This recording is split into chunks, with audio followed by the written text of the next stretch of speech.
J'étais à Montréal jusqu'à l'âge de 7 ans.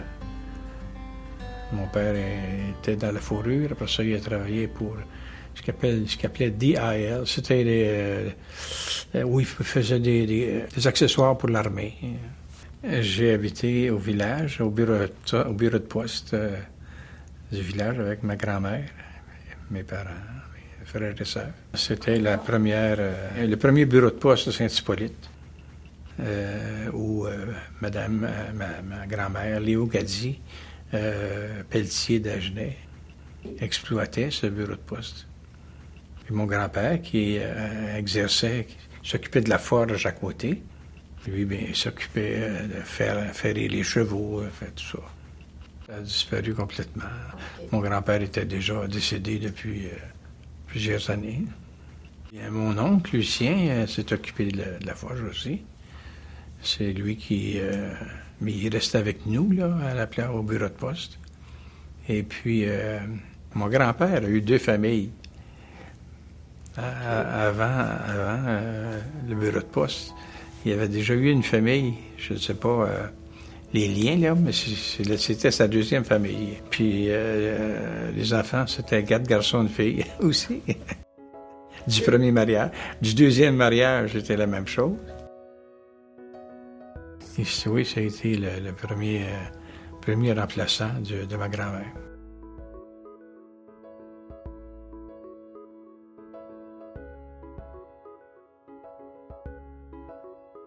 Après ça, ma mère a pris la relève de mon père, Rosanna Hamelin d'Agenais.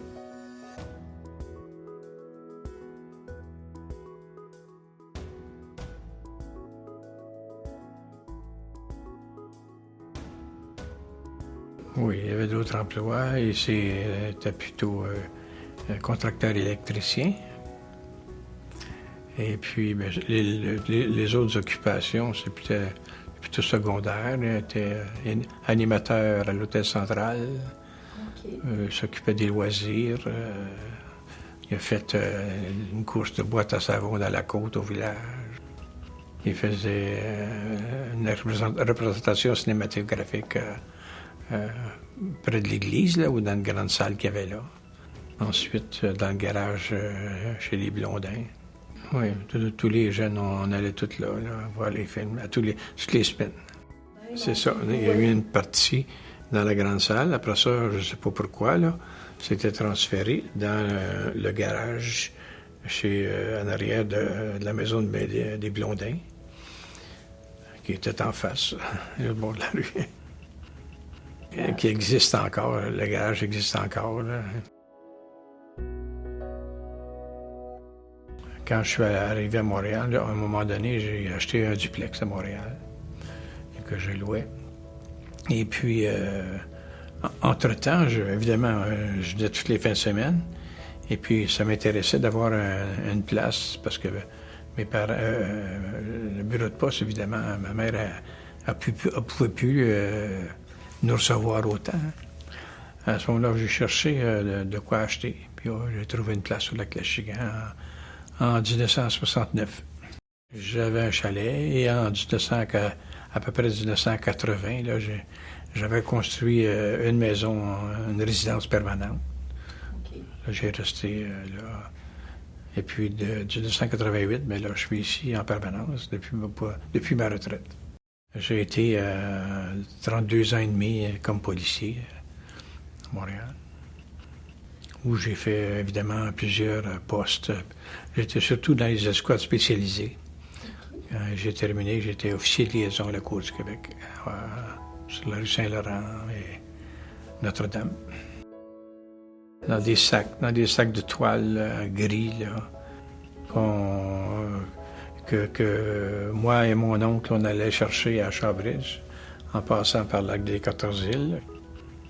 Il y avait un bureau de poste là, puis on allait en buggy, à cheval, et en buggy. On allait chercher ça à cheval pour aller et pour revenir tout le temps. Je suis allé au village, l'école du village ici, qui était maintenant le garage. Une école de rang, d'ailleurs. Chaque rang avait son école à ce moment-là. Oui, puis c'est Mlle Tessier qui était mon professeur. ici, qui était très bon professeur, puis qui touchait l'orgue à l'église, souvent dans les chapelles. Il était demandé. Puis nous, on allait chanter avec elle, aussi bien à l'église que dans les chapelles. Moi, ma femme, puis mon père chantait la messe dans le jubé tous les matins à 7 heures. Puis moi, je célébrais comme enfant de cœur, tous les matins. Comment c'était? Bien, évidemment, c'était des chemins en terre. Mais il y a eu plusieurs feux. Moi, je vous parlais qu'il y avait eu en 1933 l'église, mais en face de l'église, on avait le grand magasin général qui était là, qui est passé au feu aussi. Okay. Donc, je restais ici à ce moment-là. Un frère de mon père, lui, il a résidé aussi au lac Michigan. Et puis, eux s'occupaient de la livraison de la glace à ce moment-là. On avait des glacières. Ils faisaient la livraison de la glace toutes les semaines. Ils coupaient la glace au lac Michigan, tout ça. Avec ses enfants, j'imagine. Il y avait un grand site sur son terrain, je me souviens. Ils mettaient du brandy là-dessus. Pour l'été, là, ça fond. Hein. C'est ça qui était leur occupation principale. Mais après ça, il y a un de ses fils, Jacques, qui, lui, a eu une station de service, un garage, en face du Mont-Tirol. Il y a eu la station, mais le Mont-Tirol, c'est plus tard qu'il a acheté. Il y a eu le Mont-Tirol en face, qui était une station de ski. Alors, Jacques a eu ces deux choses-là. Ses enfants, bien évidemment, faisaient différentes choses, là. Il y en a un présentement qui est plombier. Il a été plombier aussi, Jacques, avant le garage. Un de ses fils, il est plombier présentement. Autrefois, là, c'était super actif, Saint-Hippolyte. Super actif. C'était passant. C'est pas des touristes résidents, mais c'était beaucoup de touristes passants. Parce que c'était très actif, à cause qu'on avait plusieurs hôtels. Il y avait l'hôtel central, il y en avait au lac Conley, il y avait la Chaumine, présentement. Il y avait au Pin Rouge. Enfin, il y en avait plusieurs. Il y avait des pistes de ski aussi. Il y avait une grande piste de ski à l'auberge de Sèvres, qui était à peu près au milieu du lac. Et puis, il y avait une piste de ski,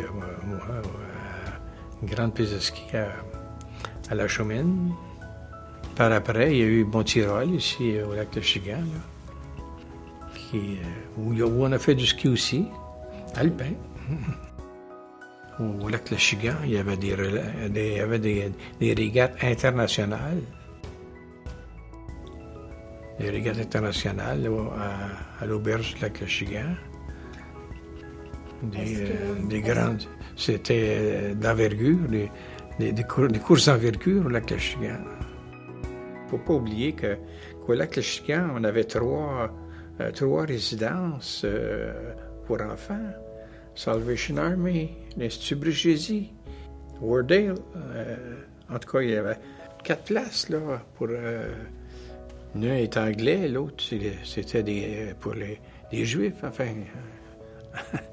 L'Institut Brigiesi, c'était pour les jeunes qui étaient les malades, ou plus ou moins. Et Saint-Hippolyte est situé dans un milieu plutôt montagneux. C'est pas plus là, ici. Autrefois, comme je vous dis, vous savez, il y avait pistes de ski, des choses sur l'eau, des courses sur l'eau. Ils appellent ça les tapettes, là, autrefois. Les grosses tapettes. Et puis, Mais c'est un milieu naturel de végétation. C'est plaisant ici. C'est pas, on peut pas dire. C'est plutôt un site, moi je pourrais dire ça, un site dortoir. Moi, j'utilise le mot dortoir. Saint-Hippolyte, c'est un site dortoir. Les gens aiment venir résider, mais c'est pas commercial, c'est pas touristique. La campagne, je l'ai dans le sang.